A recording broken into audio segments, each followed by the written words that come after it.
RMC, l'amour et vous, Brigitte Lahaye. Et on va tout de suite attraper le fil d'Ariane. Et justement, on reste sur le sujet, si je puis dire. Eh bien oui, parce qu'aujourd'hui, j'ai décidé de vous parler des zones érogènes masculines. Et demain, on verra la version féminine pour que tout le monde soit content et que vous deveniez tous des pros, des as, des préliminaires. Vous n'aurez plus d'excuses à présent. En fait, il existe deux catégories de zones érogènes. Notre professeur d'éducation sexuelle oui, qu'on a surnommé anatomique. Maintenant culture affective. Ça devrait vous plaire, ça, plutôt que éducation sexuelle. Culture affective. Voilà. C'est pas mal, hein ? Très bien. Oui. On va lancer d'ailleurs prochainement un dictionnaire de l'ail et l'amour et vous, et on va trouver des termes plus agréables pour toutes ces expressions qui sont parfois un peu trop sexuelles, justement.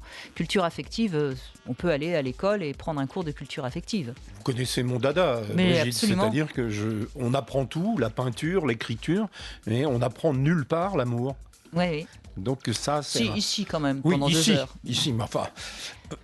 Alors, on va commencer par la première leçon, donc, si vous voulez bien. Un cours de d'anatomie. Géographie anatomique, érotico-anatomique, c'est parti.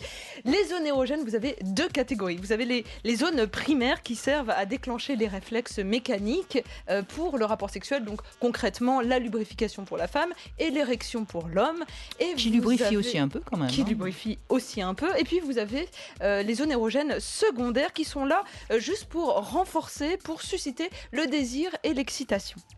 À partir de là, vous avez toutes sortes d'études, bien entendu, qui ont été faites pour essayer de décrypter les différentes zones érogènes de l'homme et de la femme. Et souvent, on a tendance à dire que les femmes ont 1000 fois plus de zones érogènes que les hommes. Eh bien, c'est faux. Il y a l'étude menée par l'université de Bangor au Pays de Galles et de Johannesburg en Afrique du Sud qui a mis en lumière les différences entre ces différentes zones érogènes et qui nous a expliqué que les hommes en avaient en fait tout à fait autant, même si on sait que les femmes sont en effet peut-être plus réceptives, leur sensibilité est plus accrue quand on stimule ces différentes zones. Donc, ce chapitre 1, petit A, nous allons parler des zones érogènes masculines aujourd'hui. Le top 10, 12, 13, peut-être même plus des zones érogènes. Le pénis, ça évidemment, ça ne reste pas un secret pour vous tous. C'est le numéro 1 au hit parade, c'est le numéro 1 au hit je suis surprise. Parade. Je n'aurais pas pensé. Mais évidemment, il y a avec tellement... notamment le gland en tête. Le gland en tête, le frein, la couronne, voilà, différentes zones du pénis qui sont à solliciter si vous voulez créer de l'effet. Et plus on se rapproche du gland, apparemment, plus les corpuscules et les vaisseaux sanguins augmente, ce qui me pousse à dire que plus vous allez vers cette extrémité dans vos caresses, plus vous avez de chances de créer de la sensation. Et ce qu'on nous explique aussi, c'est qu'il faut favoriser les caresses humides, donc par la bouche par exemple, parce que eh bien, ça va éviter que la caresse soit douloureuse si c'est trop sec en effet. Les testicules, c'est le numéro 2. Ça glisse mal. Oui, ouais. Testicules, alors là, la peau qui recouvre les testicules, on le sait, ça sert à maintenir la température un peu plus fraîche pour que ça soit à la bonne température justement. Et à ce niveau-là, c'est bourré de capteurs sensibles et c'est ce qu'on appelle, et moi j'ai découvert ça, les corpuscules de Krause. Krause, comment le prononce-t-on, Christian Jamin ? Aucune idée. Aucune idée. Ah bah on s'instruit tous aujourd'hui. Allez, on va dire Krause, K-R-A-U-S-E, qui sont sensibles au froid et au plaisir. Et pour les stimuler, eh bien évidemment, vous n'allez pas vous amuser à écraser tout ça, mais plutôt à donner des pressions légères, voire un massage très délicat. Numéro 3, le périnée. Voilà, c'est les top. On reste un peu dans la même zone là, voilà, pour l'instant. On c'est peut la pas même zone. Aller plus loin là. C'est la même zone, tout le monde les connaît. Le périnée, pourquoi ?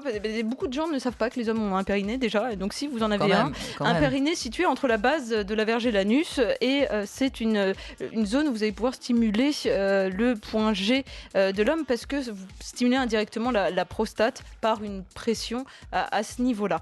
Alors vous allez me dire, voilà, ces trois-là, tout le monde les connaît évidemment. Mais par contre, il y en a des méconnus chez les hommes. Je vais pas tous vous les dire, vous allez les voir sur rmc.fr si vous voulez tout le détail.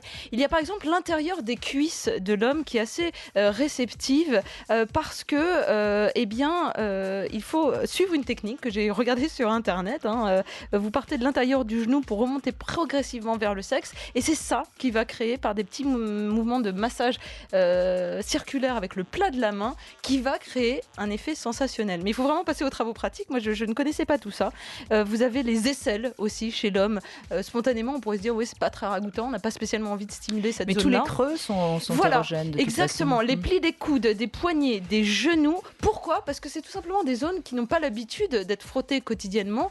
Et donc, du coup, au moment où on va aller les solliciter, c'est nouveau de cette sensation de sentir une caresse sur le coude ou derrière les plis. Et donc, du coup, évidemment, ça va être excitatoire. La vue aussi, par exemple, va être une zone, enfin, c'est pas une zone, mais ça va développer évidemment le sens érogène chez l'homme, parce que voir une femme qui va vous caresser le torse, le dos ou le thorax, évidemment, ça va stimuler un imaginaire érotique certain. Alors, il y a un tabou, c'est la zone anale. Parce que les hommes... Pas pour tous. Hein. Pas pour tous, mais quand on interroge les hommes, le pourcentage est assez faible finalement de ceux qui aiment qu'on stimule cette zone-là. Et pourtant, elle est censée être érogène puisque très vascularisée, avec beaucoup innervée. Voilà. Et donc du coup, sans aller trop loin dans l'affaire, elle peut être évidemment sollicitée d'une manière tendre et en même temps créer un effet certain. Et les fesses aussi, on n'en parle pas souvent, c'est un peu moins tabou, mais ça l'est aussi. Il y a pas mal de terminaisons nerveuses aussi, notamment, alors il y a une zone très précise, le pli entre la fesse et la cuisse, quand on lit toutes sortes de notices sur la question, et bien voilà, c'est ça qu'on vous invite à effleurer, pincer ou mordiller.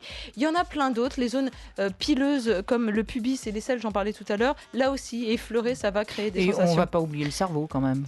Alors comment vous faites pour stimuler le cerveau juste au niveau tactile ? Alors j'imagine avec les mots. Avec des mots, exactement. Voilà. Hein. Il y a certains mots quand même qui, à mon avis, sont assez stimulants.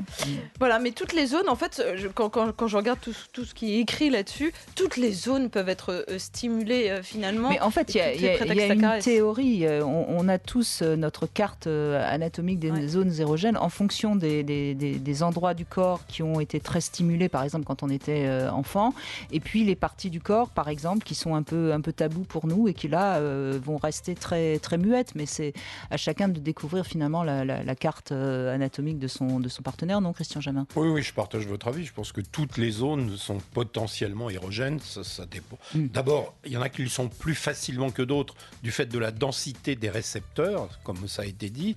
Mais il y en a d'autres qui le sont parce qu'ils le sont devenus par des souvenirs, soit anciens, soit récents.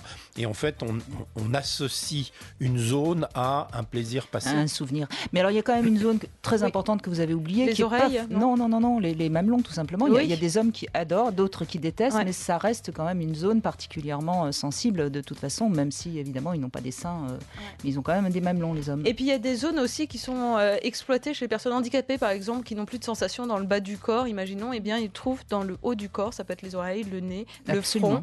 Ils découvrent des zones érogènes. En tout cas, visiblement, vous en avez découvert, vous. Hein, mais je compte bien en découvrir encore, parce que si tout le corps est ultra pratique ce soir, votre mari va se régaler. Ah ouais, avec plaisir, super.